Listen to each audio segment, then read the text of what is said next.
Hi friends, ఈరోజు వార్తల్లో నిలిచిన కరెంట్ అఫైర్స్లోని మొదటి అంశం, శిశు ఆహార ఉత్పత్తుల్లో చక్కెరని 30% తగ్గించామంటూ నెస్లే ఇండియా అనే సంస్థ వెల్లడి చేసింది.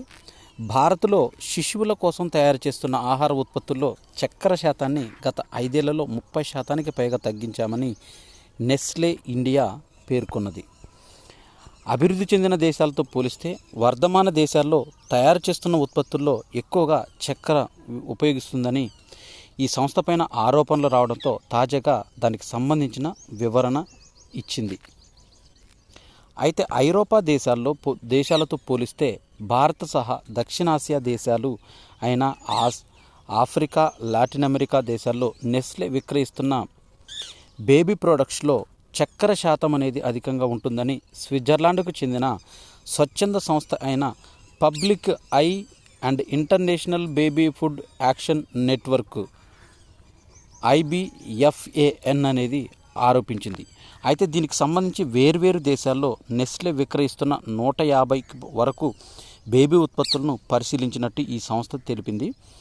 ఈ సంస్థ నివేదిక ప్రకారము బ్రిటన్, జర్మనీలలో 6 నెలల శిశువుల కోసం అమ్మే సెరిలాక్లో ఎటువంటి చక్కెరను నెస్లే కలపలేదు. ఇక భారత్లో మాత్రము 15 సెరిలాక్ ఉత్పత్తుల్లో 2.7 గ్రాములు ఒక్కో సర్వింగ్కు చక్కెర ఉంటుందని ప్యాక్ల పైన ఈ కంటెంట్ ప్రకటించారు. దీన్ని సమీక్షించి చర్యలు తీసుకుంటామని నెస్లే ప్రతినిధి ఈ సందర్భంగా తెలిపారు. ఎలక్ట్రానిక్ పరిశ్రమల్లో ఉద్యోగాల వెల్లువ అంటూ క్వెస్ కార్ప్ ఒక నివేదికను విడుదల చేసింది. దేశీయంగా ఎలక్ట్రానిక్స్ పరిశ్రమ నియామకాలు గణనీయంగా పెరుగుతాయని క్వెస్ కార్ప్ ఒక నివేదిక ద్వారా వెల్లడించింది. 2023 మార్చితో పోలిస్తే గత నెలల్లో ఎలక్ట్రానిక్స్ పరిశ్రమల్లో నియామకాలు అనేవి 154% పెరిగాయని, నైపుణ్య అభివృద్ధి ఇందుకు ఉపకరించిందని తెలిపింది. టెలికాం రంగంలో నియామకాల గిరాకీ అనేది 64% అంటే బాగా ఉండటంతో మొత్తంగా ఎలక్ట్రానిక్ పరిశ్రమల్లో ఉద్యోగ అవకాశాలు పెరిగాయని, లైటింగ్, వాహన రంగాల్లో చెప్పుకోదగ్గ స్థాయిలో నియామకాలు జరిగాయి. ఈ నియామకాల్లో ప్రాంతం వారీగా చూస్తే 33% వాటాతో తమిళనాడు అగ్రస్థానంలో ఉంది. ఇక తర్వాత స్థానాల్లో కర్ణాటక, ఉత్తరప్రదేశ్ అనేవి సెకండ్, థర్డ్ ప్లేస్లో ఉన్నాయి. తర్వాత తెలంగాణ కూడా ఉంది. పరిశ్రమ నిపుణులు సూచించినట్లుగా సేకరించిన సమాచారంతో ఈ నివేదిక రూపొందించినట్టు క్వెస్ కార్ప్ సంస్థ తెలిపింది. హైదరాబాదు విమానాశ్రయంలో AAI వాటా విక్రయిస్తున్నట్టు తెలిపింది. ఎయిర్పోర్ట్స్ అథారిటీ ఆఫ్ ఇండియా తమ వాటాను విక్రయిస్తున్నట్టు తెలిపింది. దీంట్లో హైదరాబాద్ GMR గ్రూపునకు చెందిన 74% వాటా, అదేవిధంగా GMR వాటా 74%, రాష్ట్ర ప్రభుత్వం వాటా 13%, ఎయిర్పోర్ట్ అథారిటీ ఆఫ్ ఇండియా వాటా 13% ఉన్నట్టు ఈ వాటాలను విక్రయిస్తున్నామని, ఆ వాటా విలువ 1000 కోట్లకు పైగానే ఉంటుందని తెలిపింది. అగ్రగత నాయకుడు చిరంజీవితో రష్యాకు చెందిన మాస్కో సాంస్కృతిక మంత్రిత్వ శాఖ వారు ప్రతినిధి బృందం సమావేశమయ్యారు హైదరాబాద్లో. భారతీయ తెలుగు చలనచిత్ర పరిశ్రమలు, రష్యా సృజనాత్మక రంగాల పరస్పర సహకారం దిశగా చర్చలు జరిపారు. రష్యాలో తెలుగు సినిమాల చిత్రీకరణపై ప్రోత్సహించడంపైన రష్యా బృందం తన ఆసక్తిని వ్యక్తం చేసింది. చిరంజీవి నివాసంలో జరిగిన ఈ సమావేశంలో మాస్కో ప్రభుత్వ మంత్రికి సినీ సలహాదారుడైన Julia Golubeva, Moscow creative industry development federal agency చెందిన agency for strategic initiative head Ekaterina Cherkezzade, universal university director Maria తదితరులు ఈ రష్యాకు సంబంధించిన తెలుగు సినిమాల చిత్రీకరణకు సంబంధించిన విషయాల గురించి చిరంజీవి ఇంట్లో సమావేశమయ్యారు. భారీ వర్షాలకు తేరుకొని యునైటెడ్ అరబ్ ఎమిరేట్స్ ఇంకా వరదల్లోనే ప్రధాన నగరాలు అనేవి ఉన్నాయి. దీంట్లో టెర్మినల్ 1 నుంచి అంతర్జాతీయ విమానాల రాకపోకలు అనుమతించారు. తుర్కియేలో నిన్నటి రోజున భూకంపం అనేది సంభవించింది. ఇది రిక్టర్ స్కేల్ పైన 5.6 తీవ్రతతోని నమోదైంది. సెంట్రల్ తుర్కియేలో గురువారం మధ్యస్థ తీవ్రతతో కూడిన భూకంపం అనేది సంభవించింది. టొకాట్ ప్రావిన్స్లో సులుసరే పట్టణంలో 5.6 తీవ్రతతో ప్రకంపనలు అనేవి సంభవించినట్టు ఆ దేశ విపత్తు నిర్వహణ సంస్థ ఒకటి తెలిపింది. అంతకుముందు 4.7 తీవ్రతతో 4.1 తీవ్రతతో 2 సార్లు భూమి కంపించింది. ఇక తుర్కియే రాజధాని అంకారాకు తూర్పున 450 కిలోమీటర్ల దూరంలో సులుసరే అనే ఒక పట్టణంలో ఉంది. యోగరాజ సహా టొకాట్కు చుట్టుపక్కల పలు ప్రావిన్సులలో ప్రకంపనలు అనేవి సంభవించినట్టు మీడియా కథనం ద్వారా తెలిసింది.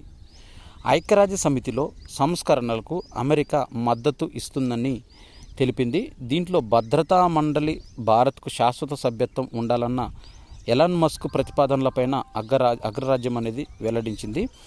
ఐక్యరాజ్య సమితి భద్రతా మండలిలో భారత్కు శాశ్వత సభ్యత్వం లేకపోవడం అసంబద్ధమంటూ ఎలాన్ మస్క్ చేసిన వ్యాఖ్యలపైన ప్రశ్నించగా అమెరికా విదేశీ వ్యవహారాల శాఖ ముఖ్య ఉప అధికారి ప్రతినిధి వేదాంత్ పటేలు ఈ వ్యాఖ్యలను చేశారు.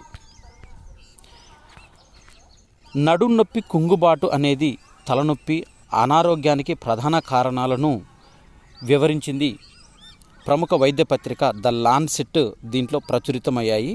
అంతర్జాతీయ పరిశోధనలో వీరికి వెల్లడైంది. కోవిడ్-19 మహమ్మారి విజృంభణ సాగిన మొదటి 2 ఏళ్లలో సగటు ఆయుర్దాయము పరిశోధకులు దీనిపైన విశ్లేషించారు.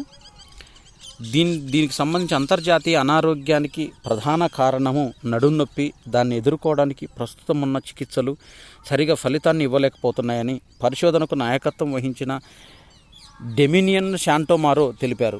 దీన్ని సమర్థంగా ఎదుర్కోవాల్సిన అవసరం ఉందన్నారు. దీనికి సంబంధించి అందుబాటులో ఉన్న తీవ్రస్థాయిలో దీనికి సంబంధించిన సమస్యలు పెరిగిపోతుండటం వల్ల చికిత్స అందుబాటులో ఉండాలని, దీనికి కరోనా ఇన్ఫెక్షన్కు సంబంధించిన ఇతర దుష్ప్రభావాలు మహిళలపైన ఎక్కువగా ఉన్నాయని ఈ నివేదికలో తెలిపారు. 6 ఐఐటీలకు కొత్త డైరెక్టర్లను నియమించింది. విద్యాశాఖలో సంబంధిత వర్గాల విషయాలను వెల్లడించారు. కాన్పూర్కు చెందిన ఐఐటి మహీంద్రా అగర్వాల్, గుహవాటి ఐఐటికి దేవేంద్ర జలిహాల్, జోధ్పూర్ ఐఐటికి అవినాష్ కుమార్, ధన్బాద్ ఐఐటికి సుకుమార్ మిశ్రా, గోవా ఐఐటికి డిఎస్ కట్టి, ఐఐటి బెనారస్ హిందూ యూనివర్సిటీకి అమిత్ పాత్ర నేతృత్వం వహిస్తారు.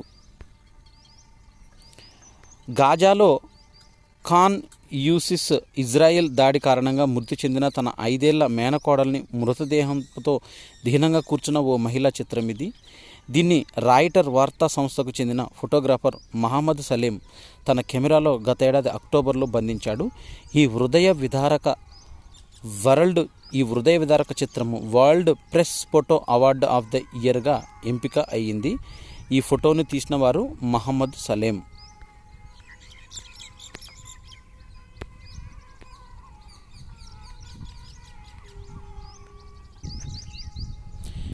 ఇండిగో ప్యాకేజ్డ్ ఆహారంలో అధిక ఉప్పు ఉన్నట్టు, నిర్దేశిత ప్రమాణాల మేరకే ఉపయోగించినట్టు సోడియం ఉందన్న సంస్థ. ప్రముఖ విమానయాన సంస్థ ఇండిగో అందించే ఆహారంలో మోతాదుకు మించి ఉప్పు ఉంటుందని ఓ ఇన్ఫ్లుయెన్సర్ చేసిన వీడియో పైన ఆ సంస్థ స్పందించింది. దీనిపై వివరణ ఇస్తూ ఒక ప్రకటన విడుదల చేసింది. తమ సంస్థ వినియోగించే ఆహారంలో నిర్దేశిత ప్రమాణాల స్థాయిలో ఉప్పు ఉంటుందని వివరణ ఇచ్చింది. ఫుడ్ ఫార్మర్ పేరిట వీడియోలు చేసే రేవంత్ ఇమస్సింకా తాజాగా ఓ వీడియోను పోస్ట్ చేశాడు. ఇండియా అందించే ప్యాకేజ్ ఫుడ్లో సోడియం మోతాదు ఉందని అందులో పేర్కొన్నారు. ఈ వీడియో వైరల్గా మారడంతో తాము ప్రసిద్ధి చెందిన విక్రేతల నుంచే ప్రీ ప్యాకేజ్డ్ తాజా ఆహారాన్ని సేకరిస్తున్నామని ఇండిగో వివరించింది. దోహా విమానాశ్రయము ప్రపంచంలో అత్యుత్తమ విమానాశ్రయంగా వార్తల్లోకి ఎక్కింది. ఢిల్లీ 36వ స్థానము, హైదరాబాద్ 61వ స్థానంలో ఉన్నాయి. ఖతార్ రాజధాని దోహాలోని హమాద్ అంతర్జాతీయ విమానాశ్రయము 2024 ఏడాదికి గాను ప్రపంచంలోనే అత్యున్నత ఎయిర్పోర్టుగా నిలిచింది. Hamad international airport. సింగపూర్కు చెందిన చాంగి ఇంటర్నేషనల్ ఎయిర్పోర్టు 2nd ప్లేస్లో ఉంది. ఈ జాబితాలో తొలి 2 స్థానాలకు గత కొన్నేళ్లుగా 2 విమానాశ్రయాలే పంచుకోవడం విశేషం. స్టార్ రేటింగ్స్తో స్కై ట్రాక్స్కు చెందిన ఏటా విడుదల చేసే ప్రపంచ అత్యుత్తమ విమానాశ్రయాల జాబితాలో గతేడాది చాంగి అగ్రభాగాన నిలిచింది. దక్షిణ కొరియా రాజధాని సియోల్లో ఇంచయాన్ విమానాశ్రయం ఈసారి 3వ స్థానం దక్కింది. ఇది దక్షిణ కొరియాకు చెందిన ఇన్చయాన్ ఇంటర్నేషనల్ ఎయిర్పోర్టు థర్డ్ ప్లేస్లో నిలిచింది. ఫస్ట్ ప్లేస్లో హమద్ ఇంటర్నేషనల్ ఎయిర్పోర్టు ఖతార్ రాజధాని దోహాలో ఉంది. సెకండ్ ప్లేస్లో నిలిచిన సింగపూరు విమానాశ్రయమైన చాంగి విమానాశ్రయము. థర్డ్ ప్లేస్లో నిలిచింది దక్షిణ కొరియా రాజధాని సియోల్లో ఉన్న ఇన్చయాన్ ఇంటర్నేషనల్ ఎయిర్పోర్టు. ఈ 2024లో ఫ్యామిలీలో ఫ్రెండ్లీ ఎయిర్పోర్టుగాను ఇది అవార్డు సొంతం చేసుకుంది. టోక్యోలోని హనిదా ఇంటర్నేషనల్ ఎయిర్పోర్టు, నరీతా ఇంటర్నేషనల్ ఎయిర్పోర్టు 4-5 స్థానాలు దక్కించుకున్నాయి. హాంకాంగ్ అంతర్జాతీయ విమానాశ్రయం ఏకంగా 22 స్థానాలు ఎగబాకి 11వ ర్యాంకును చేరుకోవడం విశేషం. కోవిడ్ ఆంక్షలు పూర్తిగా ఎత్తివేయడంతో విమాన ప్రయాణికుల సంఖ్య గణనీయంగా పెరగడంతో ఇందుకు దోహదం చేసింది. అమెరికాకు చెందిన ఏ ఒక్క విమానాశ్రయం కూడా తొలి 20 స్థానాల్లో లేకపోవడం గమనార్హం. సియాటిల్లోని టకోమా ఎయిర్పోర్టుకు దక్కిన 24వ ర్యాంకే ఆ దేశానికి ఉత్తమమైంది. ఐరోపాలో ఫ్రాన్స్లోని Paris Charles de Gaulle, Munich Germany, Zurich international airport Switzerland విమానాశ్రయాలు టాప్ 10 జాబితాలో చోటు దక్కించుకున్నాయి. అయితే ఈ జాబితాలో తొలి 100 ఎయిర్పోర్ట్లలో భారత్కు చెందినవి 4 మాత్రమే ఉన్నాయి. ఢిల్లీ అంతర్జాతీయ విమానాశ్రయము 36th place, Bengaluru international airport మెరుగయ్యి 69 నుంచి 59కి చేరింది. హైదరాబాద్లోని రాజీవ్ గాంధీ ఇంటర్నేషనల్ ఎయిర్పోర్టు 65వ స్థానం నుంచి 61వ స్థానానికి ఎగబాకింది. ముంబైలోని ఛత్రపతి శివాజీ టెర్మినస్ ఎయిర్పోర్టు మాత్రం 84 నుంచి 95వ స్థానానికి పడిపోయింది. ఢిల్లీ విమానాశ్రయము దక్షిణాసియాలో ఉత్తమ ఎయిర్పోర్టుగా నిలిచింది. ఇక భారతదేశ సేవల్లో హైదరాబాద్ దక్షిణాసియాలో అగ్రస్థానాన్ని దక్కించుకుంది. అలాగే దక్షిణాసియాలో ఉత్తమ ప్రాంతీయ ఎయిర్పోర్టుగా బెంగళూరు అనేది నిలిచింది. ఇక్కడ మన ఇండియాకి సంబంధించినవి Delhi international airport, Bengaluru international airport, అదేవిధంగా ముంబై ఛత్రపతి శివాజీ టెర్మినస్. ఈ విధంగా ఈ ఎయిర్పోర్ట్లు అనేవి మనకు ఈ ప్రపంచంలో అత్యుత్తమ ఎయిర్పోర్ట్లలో 100లోపు స్థానాలు దక్కించుకున్న విమానాశ్రయాలు. ఇరాన్లో అదుపులో ఉన్న భారతీయ మహిళను విడుదల చేశారు. కేరళకు చెందిన ఆన్ టెస్సా జోసెఫ్ అనే ఈమెను ఇరాన్ స్వాధీనం చేసుకున్న ఇజ్రాయెల్ కుబేరుడికి చెందిన ఎంఎస్సి ఏరిస్ వాణిజ్య నౌకలోని 17 మంది భారతీయ సిబ్బందిలో ఏకైక మహిళ అయిన ఆన్ టెస్సా జోసెఫ్ సురక్షితంగా విడుదలయ్యారు. కేరళలోని త్రిశూర్కు చెందిన ఆమె గురువారం మధ్యాహ్నం కొచ్చిన్ విమానాశ్రయానికి చేరుకున్నారు. విదేశీ వ్యవహారాల శాఖ తెలిపింది. ఆమెకు ప్రాంతీయ పాస్పోర్టు అధికారి స్వాగతం పలికినట్లు తెలిపింది. మిగిలిన 16 మంది భారతీయ సిబ్బంది కూడా సురక్షితంగా ఉన్నారని, వారిని స్వదేశానికి రప్పించేందుకు టెహరాన్లోని భారతీయ దౌత్య కార్యాలయం ఇరాన్ ప్రభుత్వంతో సంప్రదింపులు జరిపింది. ఇరాన్, ఇజ్రాయెల్ల మధ్య ఉద్రిక్తలు పెరిగిన నేపథ్యంలో ఈ నెల 13న ఎంఎస్సి ఏరిస్ నౌకను పర్షియన్ గల్ఫ్లో ఇరాన్ స్వాధీనం చేసుకున్న సంగతి తెలిసిందే. ఇక్కడ చూసినట్టయితే జోసెఫ్కు స్వాగతం పలుకుతున్న ఒక అధికారి. స్వదేశీ క్రూజ్ క్షిపణి పరీక్ష అనేది విజయవంతం అయింది. స్వదేశీ పరిజ్ఞానంతో రూపొందించిన ఈ క్రూజ్ క్షిపణి ATCMని భారత్ గురువారం విజయవంతంగా పరీక్షించింది. ఒడిశాలోని చాందీపూర్లో ఉన్న ఇంటిగ్రేటెడ్ టెస్ట్ రేంజ్ ITR ఇందుకు వేదికైంది. తాజా పరీక్షల్లో క్షిపణికి సంబంధించిన ఉపవ్యవస్థలు నిర్దేశిత రీతిలో పనిచేశాయని అధికారులు పేర్కొన్నారు. ఇంటిగ్రేటెడ్ టెస్ట్ కాంబాక్ట్ రేంజ్ ప్రయోగాన్ని విజయవంతంగా నిర్వహించింది. రక్షణ పరిశోధన అభివృద్ధి సంస్థ DRDO శాస్త్రవేత్తలు, అదేవిధంగా రక్షణ మంత్రి రాజ్నాథ్ సింగ్ వీరిని అభినందించారు. దేశీయ చోదక వ్యవస్థతో కూడిన స్వదేశీ దీర్ఘ శ్రేణి సబ్సోనిక్ క్రూజ్ క్షిపణిని అభివృద్ధి చేయటం భారత పరిశోధన ప్రస్థానంలో ఒక మైలురాయని ఆయన అభివర్ణించారు. దీనికి సంబంధించిన రాడార్, ఎలక్ట్రో ఆప్టికల్ ట్రాకింగ్ వ్యవస్థ, టెలిమెట్రీ వంటి సెన్సార్ల సహాయంతో ATCM ప్రయాణ మార్గాన్ని మొత్తం పరిశీలించినట్టు DRDO పేర్కొంది. తొలి సమరము మనకు 18వ లోక్సభకు సంబంధించిన ఎన్నికల్లో తొలి సమరము నేడు జరగనుంది. తమిళనాడుకు అన్ని స్థానాలు ఒకేసారి జరుపుతున్నారు. లోక్సభ ఎన్నికల్లో తొలి దశ 102 స్థానాల్లో శుక్రవారం పోలింగ్ నిర్వహించేందుకు రంగం సిద్ధమైంది. 7 దశల్లో ఇదే అతిపెద్దది. ఎండల తీవ్రత ఎక్కువగా ఉన్న ఓటర్లు తగిన జాగ్రత్తలు పాటిస్తూ ముందుకు వచ్చి ఓట్లు వేస్తారని ఎన్నికల సంఘం ఆశాభావం వ్యక్తం చేసింది. దీనికి తగ్గట్టు 21 రాష్ట్రాలు కేంద్రపాలిత ప్రాంతాల్లో ఏర్పాట్లను పూర్తి చేసింది. నితిన్ గడ్కరీ, కిరణ్ రిజిజు, సర్బానంద సోనోవాల్, భూపేంద్ర యాదవ్ సహా 8 మంది కేంద్ర మంత్రులు, కాంగ్రెస్ నేత గౌరవ్ గొగోయ్, డిఎంకే నాయకులు కనిమొళి తదితరులు భవితవ్యాన్ని ఓటర్లు తేల్చనున్నారు. ఉదయం 7 గంటలకు పోలింగ్ మొదలవుతుంది. తొలి దశలో మొదటిసారి ఓటు హక్కు వినియోగించుకుంటున్న వారు 35,67,000 మంది. 20 నుంచి 29 ఏళ్ల మధ్య వయసున్నవారు 3,51,00,000 మంది. మూడోసారి అధికారంలోకి రావాలని ఎన్డీఏ ఆ కూటమిని ఎలాగైనా గద్దె దించాలని విపక్ష ఇండియా కూటమి గట్టి ప్రయత్నాలు చేయడంతో ఈ సమరం అన్ని వర్గాల్లో ఆసక్తిని రేకెత్తిస్తుంది. తమిళనాడులో మొత్తం 39 లోక్సభ స్థానాలకు ఈ విడతలోనే పోలింగ్ పూర్తి కానుంది. ఈ ఎన్నికల సిబ్బంది పోలింగ్ కేంద్రాలను తరలించడానికి 41 హెలికాప్టర్లు, 84 ప్రత్యేక రైళ్లు, దాదాపు 1,00,000 వాహనాలు వినియోగిస్తున్నారు. 2 రాష్ట్రాల్లో శాసనసభలకు అరుణాచల్ ప్రదేశ్లో 50, సిక్కింలో 42 అసెంబ్లీ స్థానాల్లో కూడా శుక్రవారం పోలింగ్ ఉంది. అరుణాచల్ ప్రదేశ్లో 60కి 10 అసెంబ్లీ స్థానాలకు భారతీయ జనతా పార్టీ ఏకగ్రీవంగా గెలుచుకోవడంతో మిగిలిన వాటికి పోలింగ్ నిర్వహిస్తున్నారు. ఇక లోక్సభ నియోజకవర్గాలను ఒకసారి చూసినట్టయితే తొలి విడతలో లోక్సభ నియోజకవర్గాలు తొలి విడతలో 102 లోక్సభ స్థానాల్లో బరిలో నిలిచిన అభ్యర్థులు 1,600 మంది. పోలింగ్ కేంద్రాలు 1,87,000 పోలింగ్ కేంద్రాలు. పాల్గొనే ఎన్నికల సిబ్బంది 18 లక్షల మంది. పరిశీలకులు 361. ఓటర్లు 16,63,00,000 ఓటర్లు పాల్గొంటున్నారు. వీరిలో 8.4 కోట్ల మంది 8,40,00,000 మంది పురుషులు, స్త్రీలు 8,23,00,000 మంది ఈ ఎన్నికల్లో ఓటు వేయడానికి సిద్ధంగా ఉన్నారు. ఇక మంచి పుస్తకము మనోవికాసానికి దారితీస్తుందని, బాల సాహిత్యంలో ప్రత్యేక ఒరబడి చేపట్టిందని, పిల్లల్లో పఠనాసక్తి పెంచడమే లక్ష్యంగా 2 దశాబ్దాలుగా అక్షర సేద్యం చేస్తున్న రచయితలు ఎందరో. ఈ నెల 27వ తేదీన 2 దశాబ్దాల వేడుక అనేది తార్నాకలో సెయింట్ యాన్స్ జనరల్రేట్లో నిర్వహించారు. ఈ సందర్భంగా ట్రస్టీలో ఒకరైన కొసవరాజు సురేష్ ఈ సంబంధించిన వివరాలను తెలిపారు.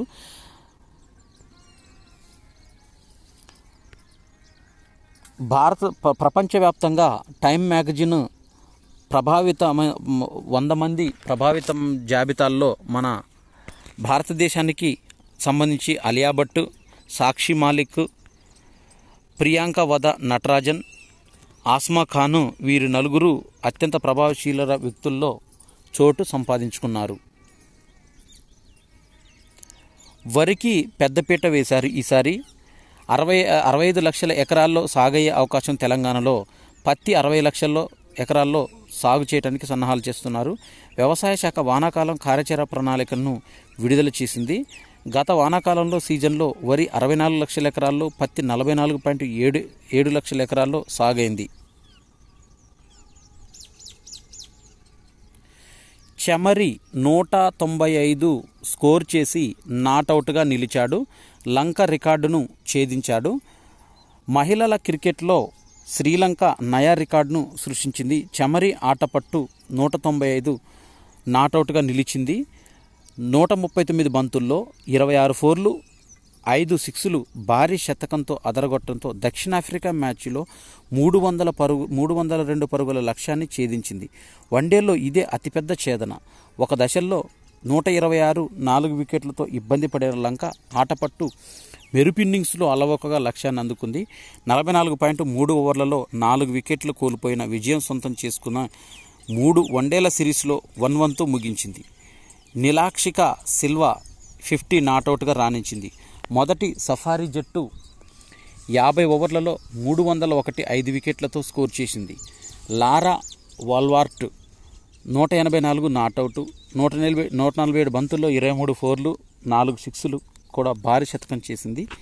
మహిళా క్రికెట్లో ఆస్ట్రేలియా 2012లో న్యూజిలాండ్ పైన 289 పరుగులే చేసింది. ఈ పేరుతో ఉన్న రికార్డును శ్రీలంక తిరగరాసింది. చమరి సాధించిన 195 పరుగులు కూడా వన్డేలో 3వ అత్యధిక స్కోరుగా నిలిచింది. ఇదివరకు Amelia Kerr 232 not out, Belinda Clarke 229 not out తొలి 2 స్థానాల్లో ఉన్నారు. ఇక పురుషుల మహిళల క్రికెట్లో కలిపి ఛేదనలో చమరిది రెండో అత్యధిక స్కోరు. మ్యాక్స్వెల్ 201 నాటౌట్గా ముందున్నాడు. దక్షిణాఫ్రికా లంక వన్డే సిరీస్లో తొలి మ్యాచ్ వర్షంతో రద్దవడంతో రెండో వన్డేలో దక్షిణాఫ్రికా గెలిచింది. ఒలింపిక్స్ చరిత్రలో మొట్టమొదటిసారిగా ఈ మెగా క్రీడల ఆరంభోత్సవం అనేది ఆరుబయట నిర్వహించేందుకు ప్యారిస్ సిద్ధమవుతుంది. భద్రతా పరంగా కాస్త ఆందోళన వ్యక్తమవుతున్నప్పటికీ నిర్వాహకులు మాత్రం సెన్ నదిలో ఈ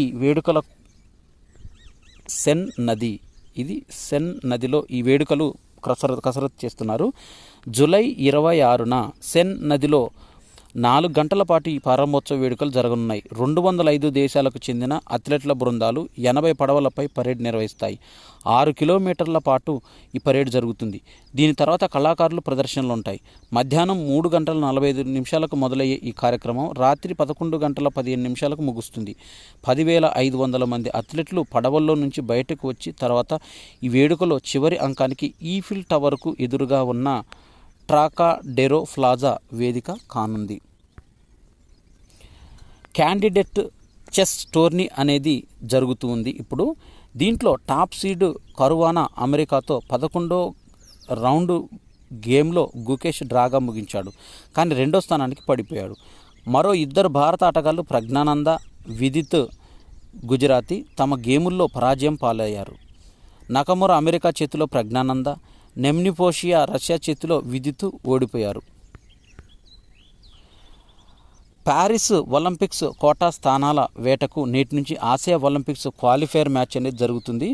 దీనికి సంబంధించి ఈ పోటీలో 2 సార్లు ఒలింపియన్ వినేష్ పొగాట్ 50 కేజీల విభాగంలో అందరినీ ఆకట్టుకుంది. భారత రెజ్లింగ్ సమాఖ్య మాజీ అధ్యక్షుడు బ్రిజ్భూషణ్ శరణ్ సింగ్కు వ్యతిరేకంగా కొనసాగిన ఉద్యమంలో వినేష్ కీలక పాత్ర పోషించింది. మహిళల్లో రితిక 76 కేజీల విభాగం, అన్షు 57 కేజీల విభాగం, మాన్షి 62 కేజీల విభాగం, నిషా 68 కేజీల విభాగం, పురుషుల్లో అమన్ 57, దీపక్ పునియా 86, సుజిత్ 65, జైదీప్ 74, దీపక్ 97, సుమిత్ 127, గ్రీక్ రోమన్లో సుమిత్ 60, ఆషు 67 కేజీలు, వికాస్ 77 కేజీలు, సునీత్ 87 కేజీలు, నితేష్ 97 కేజీలు, నవీన్ 130 కేజీలలో వీరు అదృష్టం పరీక్షించుకోనున్నారు.